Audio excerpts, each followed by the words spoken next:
বিদেশের মাটিতে তো বটেই কানপুর টেস্ট সাকিব আল হাসানের ক্যারিয়ারেরই শেষ টেস্ট হতে পারে। মিরপুরে দক্ষিণ আফ্রিকার বিপক্ষে টেস্ট খেলে লাল বলের ক্রিকেটকে বিদায় জানাতে চাইলেও সেই টেস্টে তার খেলা নির্ভর করছে অনেক যদি কিন্তুর ওপর। সে হিসেব মাথায় রাখলে বর্ণময় ক্যারিয়ারের শেষটা রঙিন হল না সাকিবে। শেষ ইনিংসে ব্যাট করতে নেমে রানের খাতা খুলতে পারেননি সাকিব।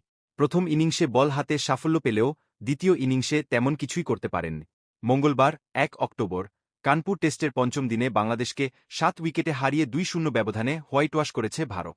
বিদেশের মাটিতে নিজের শেষ টেস্ট রাঙাতে না পারলেও ম্যাচ শেষে সাকিব আল হাসানকে বিশেষ মুহূর্ত উপহার দিয়েছে ভারতীয় দল। টাইগার অলরাউন্ডারের অবিস্মরণীয় ক্যারিয়ারের প্রতি সম্মান প্রদর্শন করে ভারতের মহাতারকা বিরাট কোহলি তার স্বাক্ষরকৃত ব্যাট উপহার দেয়। কানপুর টেস্টকেই সাকিবের ক্যারিয়ারের সম্ভাব্য শেষ টেস্ট ম্যাচ মনে করা হচ্ছে। ঘরের মাঠ থেকে বিদায়ের ইচ্ছা প্রকাশ করলেও নিরাপত্তাজনিত কারণে শেষ পর্যন্ত সাকিবের সে ইচ্ছা পূরণ নাও হতে পারে। ক্রিকেট ইতিহাসের অন্যতম